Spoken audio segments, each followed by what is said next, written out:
नमस्कार। आज हम एक बहुत ही खास किताब पर बात करेंगे, पाउलो कोएल्हो की द अल्केमिस्ट। इसके शुरुआती हिस्सों पर जरा गहराई से चर्चा करते हैं। हाँ, ये किताब तो मतलब दुनिया भर में मशहूर है। लोग इसकी तुलना द लिटिल प्रिंस जैसी किताबों से करते हैं और कई कई प्रभावशाली लोगों ने इसकी सिफारिश भी की है। बिल्कुल। और आज हम यही देखेंगे कि इसके शुरुआत में, इसके पहले कुछ पन्नों में ऐसा क्या है जो लोगों को इतना जोड़ता है। ये किताब है अपनी नियति या जिसे कोएल्हो पर्सनल लेजेंड कहते हैं, उसको पूरा करने के सफर के बारे में। लेकिन कहानी पर आने से पहले ना, इस किताब की अपनी कहानी भी बड़ी दिलचस्प है। हाँ, ये जरूर बताना चाहिए। प्रस्तावना में कोएल्हो खुद लिखते हैं कि कैसे ये किताब शुरुआत में बिल्कुल नहीं चली थी। हाँ, मतलब सोचिए, ब्राजील में पहले हफ्ते सिर्फ एक कॉपी भी की थी। सिर्फ एक? और पब्लिशर ने तो कॉन्ट्रैक्ट ही कैंसिल कर दिया था। मतलब आज यकीन करना मुश्किल है। सही कहा। लेकिन कोएल्हो ने, वो कहते हैं ना, विश्वास नहीं छोड़ा। उन्होंने अपनी किताब पर भरोसा रखा, फिर धीरे धीरे वर्ड ऑफ माउथ से, मतलब लोगों की आपसी तारीफ से। और फिर हाँ, बिल क्लिंटन और मैडोना जैसे बड़े नामों ने जब इसका जिक्र किया, तब ये एकदम से वो ग्लोबल फिनोमिनन बन गए। बिल्कुल। और ये वाकया खुद किताब की जो मेन थीम है उसे दिखाता है कि जब आप सच में कुछ चाहते हैं तो पूरी कायनात वो आपकी मदद करने में लग जाती है। ये शायद कोएल्हो का अपना अनुभव भी रहा।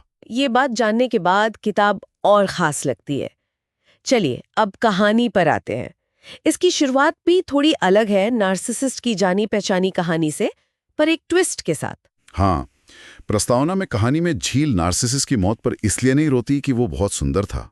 नहीं, बल्कि इसलिए रोती है क्योंकि वो उसकी आंखों में अपनी खूबसूरती देख पाती थी, है ना? एग्जैक्टली। मतलब ये हमें फौरन सोचने पर मजबूर करता है कि हम चीजों को कैसे देखते हैं, किस नजरिए से। ये आत्मखोज वाली थीम की तरफ पहला इशारा है, बड़ा सटल सा। सही। और फिर कहानी आती है मुख्य किरदार सैंटियागो पर, एक गडरिया लड़का। हाँ, एक चरवाहा, जैसे मिस्र के पिरामिड के पास एक खजाने का सपना बार बार आता है। और मजे की बात यह है कि उसने गडरिया बनने का फैसला खुद किया था। उसे दुनिया घूमनी थी, जबकि उसके माँ बाप तो उसे पादरी बनाना चाहते थे। तो यहीं से वो अपनी राह खुद चुनने वाली बात दिखती है।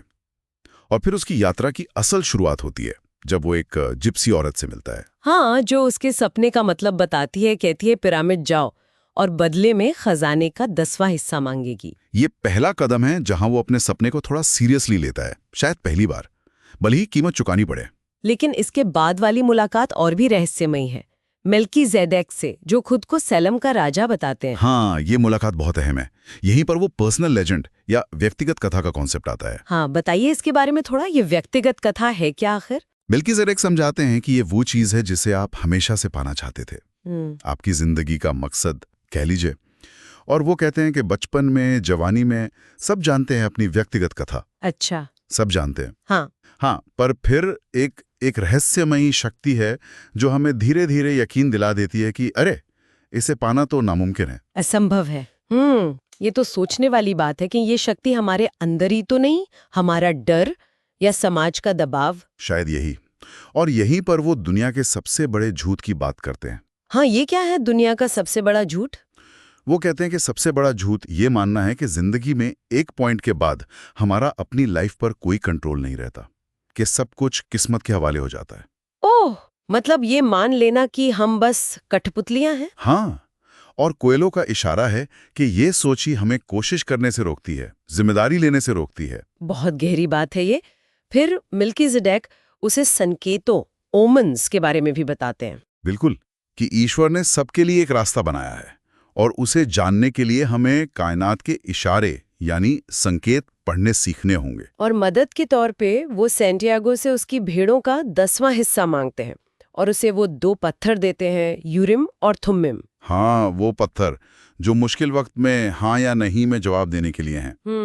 पर उन पे पूरी तरह निर्भर होने के लिए नहीं, बस एक गाइडेंस की तरह, जब संकेत साफ ना हो। और फिर वो खुशी के राज वाली कहानी, चम्मच और तेल की बूंदों वाली। हाँ, वो भी बहुत जरूरी है कि दुनिया के सारे अजूबे देखो, घूमो फिरो, अनुभव लो, लेकिन चम्मच पे जो तेल की 2 बूंदें हैं, यानी तुम्हारी जो जिम्मेदारियां हैं, जो तुम्हारा वर्तमान है, उसे मत बोलो।